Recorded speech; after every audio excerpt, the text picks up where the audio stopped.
yudikatif, ke lembaga konstitusional itu.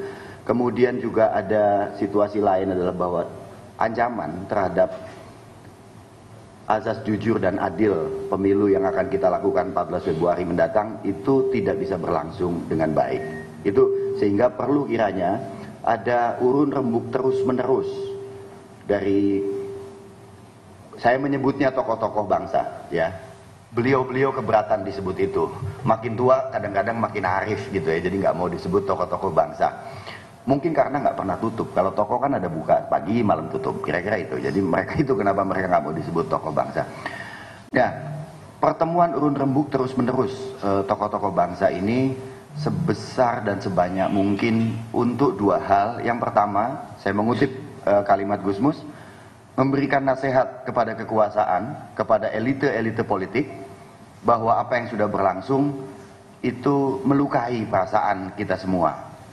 Walaupun kata-kata melukai belakangan kan sering disebut sebagai sok drama, sok sinetron, kebanyakan drakor. Tapi itulah yang perlu dilakukan oleh para budayawan, tokoh-tokoh lintas agama, iman dan keyakinan, kemudian juga para pembela-pembela demokrasi, pejuang-pejuang hak asasi manusia, juga termasuk mereka yang bekerja di ruang-ruang anti korupsi seperti Pak Eri Riana dan kawan-kawan. Yang kedua, Gusmus menganjurkan agar pertemuan-pertemuan itu dilakukan juga untuk menyerukan kepada warga masyarakat, kepada warga negara Indonesia, bahwa kita harus saling memahami situasi sekarang itu tidak enak. Kalau kita boleh ngutip istilah Pak Jokowi sendiri adalah Indonesia sedang tidak baik-baik saja. Karena itu nasihat-nasihat penting disampaikan juga kepada warga negara agar situasi tetap bisa adem, kekecewaan bisa disalurkan melalui saluran-saluran demokratis, sehingga sama-sama memperingatkan agar penguasa juga eling. Kira-kira itu pengantar dari saya. Mungkin Mas Lukman, Romo Beni, Mas Gunawan Muhammad bisa menambahkan, silakan. Ya. Saya sebetulnya agak tidak begitu bersemangat berbicara karena makan di rumah Gusmus itu enak sekali. Jadi kenyang. Ya seperti dikatakan Alif tadi, kita ke Gusmus untuk sowan, tapi juga untuk berbagi rasa, untuk saling menularkan semangat supaya kembali lagi ada kepercayaan pada, menurut saya, sesama. Karena zaman sekarang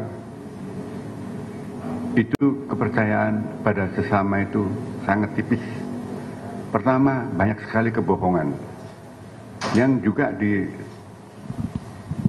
diucapkan oleh Presiden dan orang-orang lainnya. Kedua, karena semua ini sekarang ini bisa dibeli, kesetiaan bisa dibeli, suara bisa dibeli, kedudukan bisa dibeli. Jadi apa yang ikhlas itu sudah mengalami erosi yang berat. Kalau sebuah masyarakat kehilangan saling percaya, ya selesai.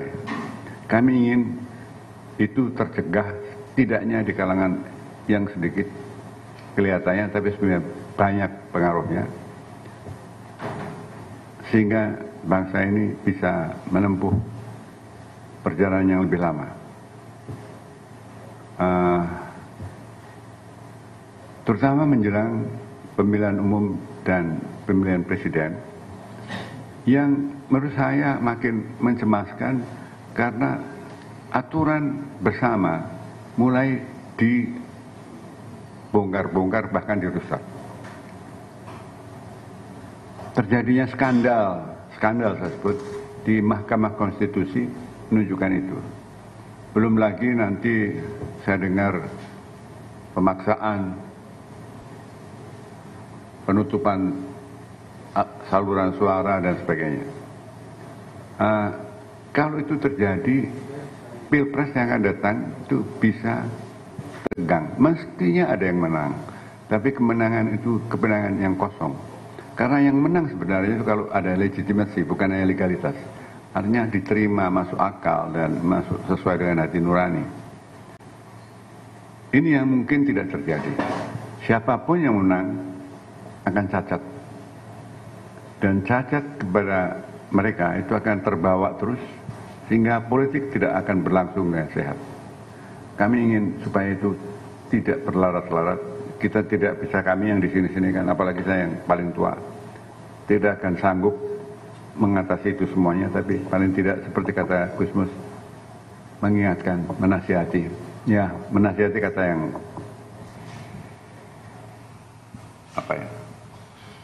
sombong. Untuk mengingatkan, bukan hanya pada yang berkuasa. Sebenarnya saya tidak bernafsu mengingatkan pada yang berkuasa, tapi pada sesama kita.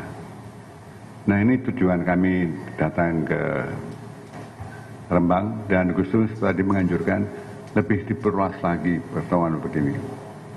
Insya Allah kita bisa. Sekian.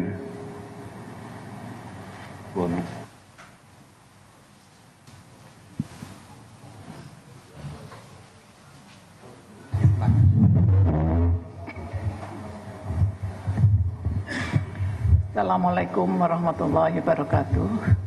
Selamat siang, selamat sejahtera untuk semuanya. Saya tadi ke Gusmus untuk urusan pribadi saya. Saya curhat kepada Gusmus sebagai guru saya setelah suami saya Cak Nur meninggal. Saya curhat karena saya merasa sedih, kesal, dan marah. Itu semua karena dipicu oleh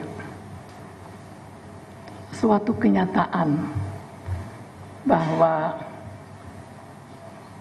KKN, korupsi, kolusi, nepotisme, yang kita perjuangkan pada reformasi 1998, dan itu merupakan tujuan utama untuk kelangsungan negara ini, itu tidak ditunaikan secara sungguh-sungguh.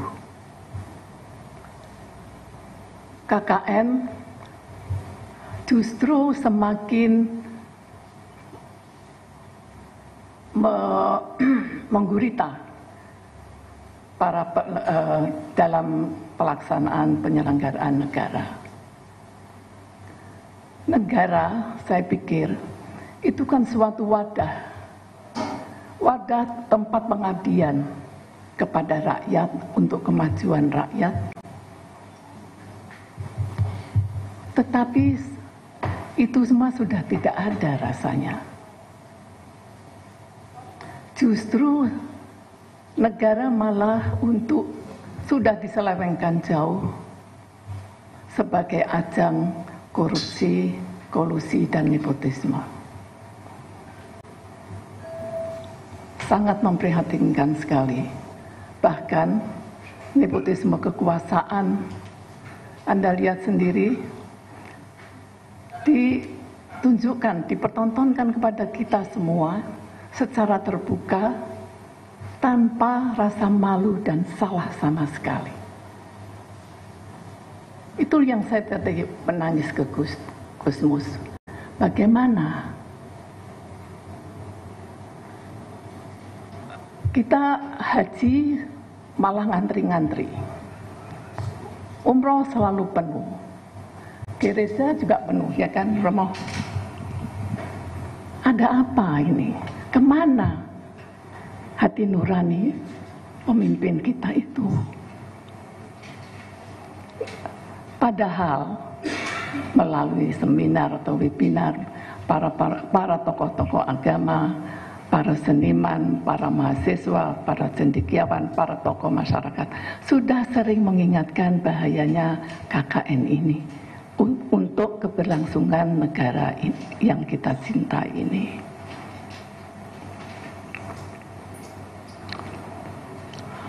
Jadi nafsu ya, artinya kekuasaan itu menjadi menjadikan orang tertutup hati nuraninya. Itu yang sangat memprihatinkan saya. Kenapa begini? Tapi saya juga ingat, Cak Nur, bahwa kita tidak boleh menyerah. Kita harus terus bersuara. Saya masih menaruh harapan dan optimisme kepada teman-teman, kepada Anda-Anda sekalian, kepada rakyat Indonesia. Marilah kita bersuara untuk mengawal kemajuan masyarakat Indonesia mencapai tujuannya sebagaimana telah ditetapkan oleh para pendiri bangsa. Yaitu tadi yang saya curhatkan kepada Gusmus, sehingga saya rasanya belum sekarang ini. Maka dari itu, marilah teman-teman kita berbuat baik setiap harinya untuk negara ini. Mudah-mudahan niat baik ini mendapat ridho Tuhan dan rakyat kita bisa mencapai tujuannya, negara kita makmur, sentosa semuanya. Terima kasih, itu saja. Selamat siang, wassalamualaikum warahmatullahi wabarakatuh.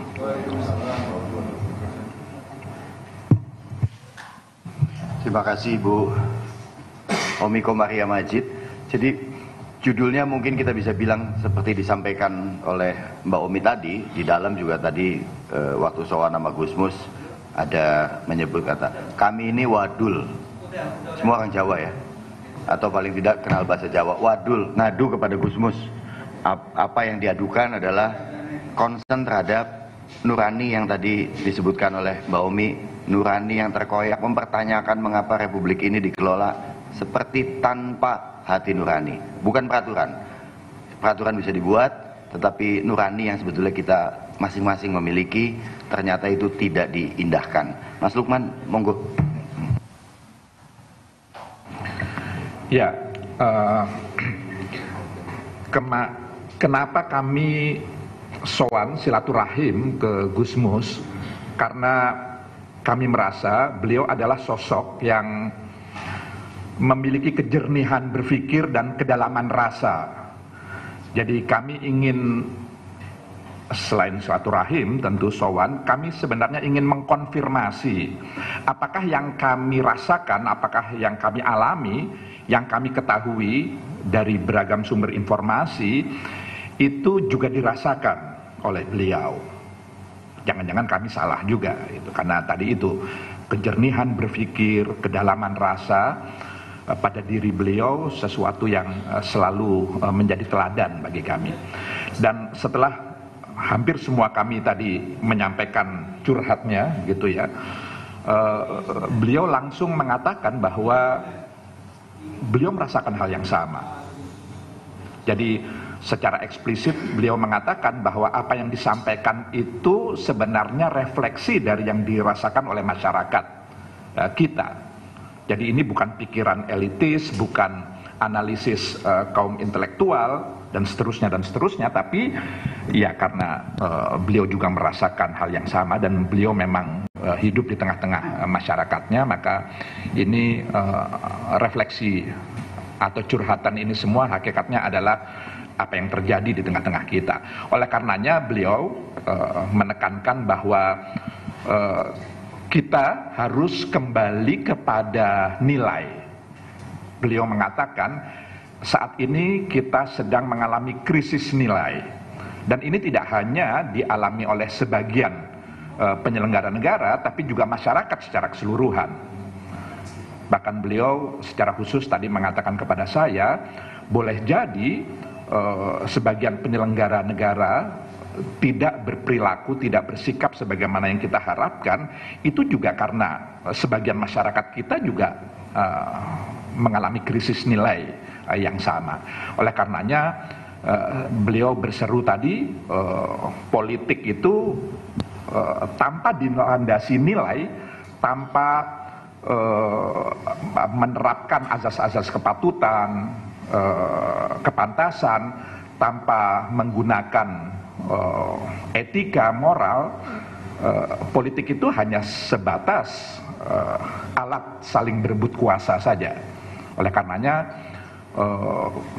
bagaimana kebudayaan yang hakikatnya adalah mengangkat kembali, menyadarkan seluruh masyarakat kita dan seluruh penyelenggara negara kita untuk kembali kepada nilai-nilai luhur, etika, moral, dan seterusnya, itu harus terus digaungkan, tidak hanya menggugah kesadaran kolektif kita sebagai bangsa, tapi juga bisa diimplementasikan di semua sektor, di semua aspek kehidupan kita. Jadi itu sekedar tambahan yang ingin saya sampaikan dari apa yang tadi telah disampaikan.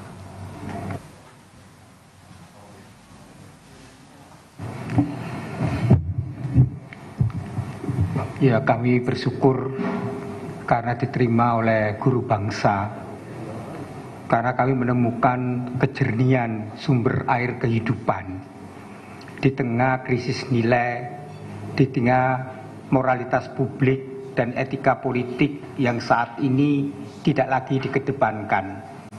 Tapi kami punya harapan apa yang dikatakan oleh Gusmus, bagaimana mengembalikan politik jalan kebudayaan. Kalau politik jalan kebudayaan, maka politik harus juga dikembalikan kepada kepatuhan dan etika dan moralitas publik. Dan itu yang diharapkan oleh Gusmus, bagaimana perjumpaan itu diperluas untuk semua kalangan dan mengingatkan para penyelenggara negara dan rakyat harus kembali politik itu jalan kebudayaan, dan itulah politik yang memiliki keadaban. Memang kita akhir-akhir ini politik kehilangan keadaban ketika kekuasaan itu dijadikan suatu cara dan dilegalkan, dan kerap kali cara-cara kekuasaan itu menaibkan suara hati nurani dan juga akal budi dan akal sehat. Maka mengembalikan politik jalan peradaban menjadi tanggung jawab semua pihak, termasuk teman-teman media. Maka kita mengawal demokrasi ini dengan mengembalikan politik jalan kebudayaan. Sekali lagi kita mendapatkan air kehidupan dan kita disegarkan kembali olah rasa kita, karena selama ini olah rasa sudah dikotori karena politik hanya duduk saya dapat apa memperoleh apa, dan ketika kekuasaan itu dan keserakahan, ketamaan itu menjadi ideologi kita, maka disitulah karakter kebudayaan tidak lagi dijadikan cara berpikir, bertindak, bernalar, dan berrelasi. Ini semua kesalahan kita juga, dan kita harus berani mengoreksi juga, karena selama ini kita semua terlena, kan kita kerap kali tidak mau mengingatkan kekuasaan dan masyarakat bahwa politik itu bukan semata-mata saya dapat apa memberi apa, tapi politik itu adalah menghormati martabat kemanusiaan. Dan martabat kemanusiaan itulah yang sekarang ada kesan diinjak-injak. Maka kita mengembalikan politik jalan kebudayaan. Terima kasih teman-teman atas segala dukungannya, dan kita semua harus mengoreksi kesalahan ini, karena ini kesalahan kita bersama. Terima kasih Romo Beni. Abah Heri. Baik, Assalamualaikum warahmatullahi wabarakatuh. Saya hanya ingin menambahkan satu hal yang kami sepakati juga, bahwa Gusmus mengajak kita untuk bersangka baik. Tidak semua penyelenggara negara seperti yang kita khawatirkan. Sebagian besar mungkin masih bisa kita harapkan, oleh karena itu masih ada harapan melalui pemberian nasihat. Ya, Gusmus tadi menyampaikan secara tegas, kita nasihati pemimpin kita dan kita nasihati juga masyarakat. Di masyarakat tenang, sebagian besar penyelenggara negara pasti masih memiliki nurani. Yang tidak memiliki itu sebagian kecilnya kebetulan memegang kekuasaan. Jadi Gusmus menggarisbawahi itu, dan kami juga sepakat dengan itu. Dan untuk itu tentu perlu bantuan kita semua. Terima kasih. Terima kasih. Gus Wahyu, monggo. Sepatah, dua, tiga patah kata. Oke. Terima kasih. Mbak Nong, mau ada tambahan?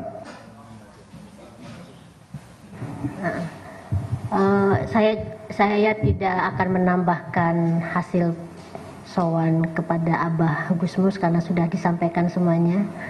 Saya cuma ingin menambahkan bahwa tadi sebenarnya juga ada Profesor Sulis Tiawati Irianto, tapi buru-buru pulang karena mengejar pesawat. Yang kedua, mestinya memang ada lewat Zoom yang tidak bisa hadir bersama kami untuk bertemu dan sowan ke Gusmus, seperti misalnya Ibu Sinta Gusdur ya, terus ada Profesor Renal Kasali, ada Ibu Riris Sarumpait, Mbak Natalia Subagya, ya Pak Bante, ya terus ada Pendeta Gumar Goltom dari PGI, Pak Andrea Siwangu dari Kupang, ada Romo Magnis juga, beliau sangat concern juga, tapi sekarang lagi di Pontianak. Ada beberapa tokoh yang menitipkan dan mempunyai perasaan yang sama dengan yang hadir di sini dan tadi disampaikan, dicurhatkan kepada Abah. Itu aja yang ingin disampaikan, dan mudah-mudahan seperti kata Abah Gusmus ya, kita nggak berhenti untuk terus-menerus mengingatkan, memberikan nasihat gitu, dan semoga ini bukan yang terakhir, karena pesan beliau juga kan harus diperluas juga gitu, supaya mungkin bisa didengar oleh pemimpin kita dan juga masyarakat. Itu aja tambahan dari saya, Liv. Terima kasih. Terima kasih Nong Mahmada. Dari teman-teman, kalau ada langsung satu, silakan langsung Mas sebelah kanan ya.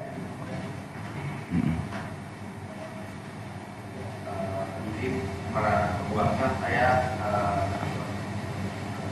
sudah langsung saja. Saya tadi dari media Jakarta melihat kemarin sudah viral terkait pemasangan atribut salah satu calon dan dibantu oleh aparat TNI Polri. Bagaimana pandangan tokoh bangsa ini melihat kejadian tersebut? Dan tadi juga ada pernyataan bahwa masih ada nih institusi yang bisa kita percaya. Nah, kalau semuanya terlibat dalam kepentingan penguasa saat ini, apa institusi mana yang bisa kita percaya selain? Dan bagaimana pandangan para tokoh bangsa terkait bagaimana pandangan tokoh bangsa terkait pemasangan atribut salah satu calon yang melibatkan TNI Polri? Seperti itu. Terima kasih. Terima kasih. Sabta ada lagi atau langsung? Oke.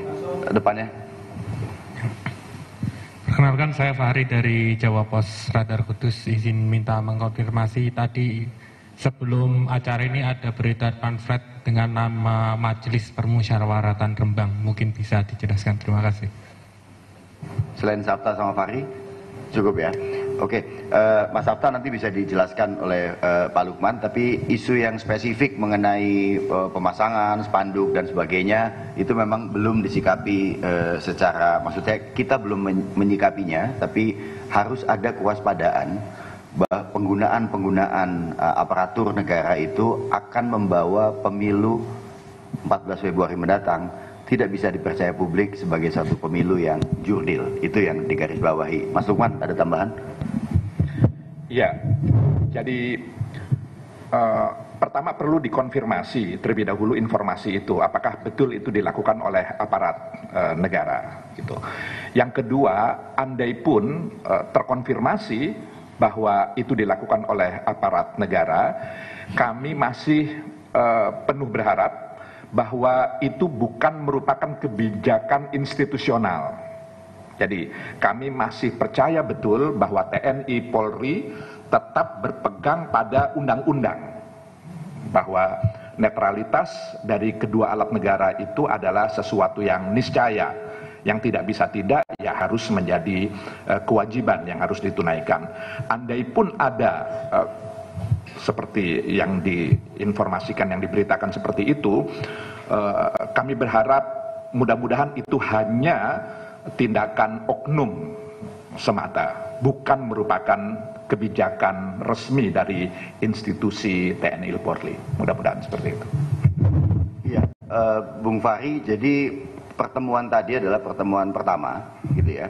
Teman-teman silakan menamakannya seperti apa, bebas kasih judulnya. Kalau flyer yang beredar itu memang keinginan dukungan kan banyak sekali sebetulnya, dan informasi mengenai peristiwa ini atau pertemuan ini sangat banyak.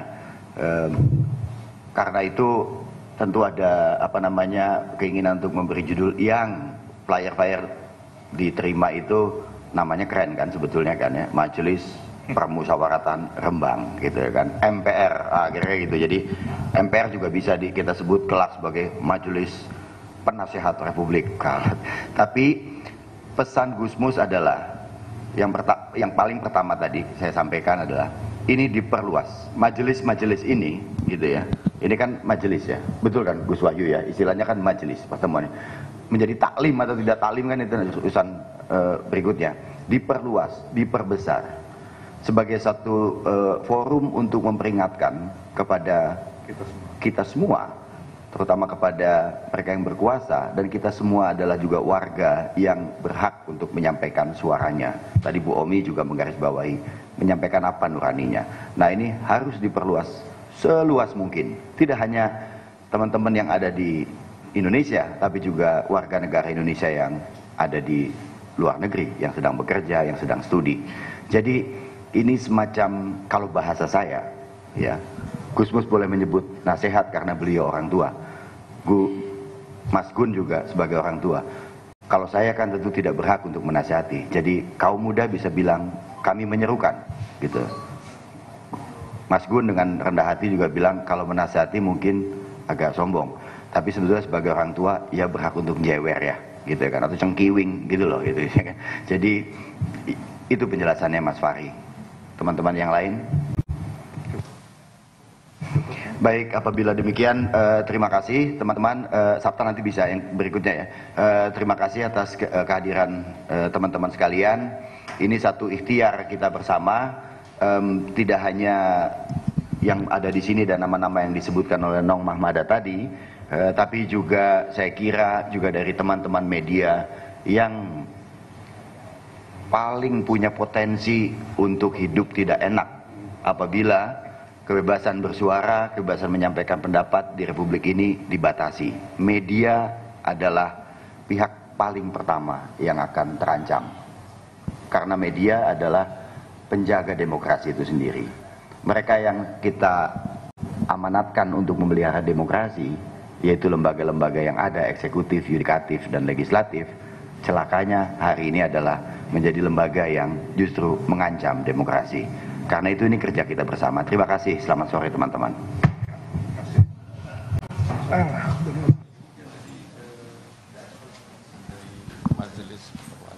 Baru saja kita dengarkan sejumlah pernyataan dari tokoh bangsa yang hari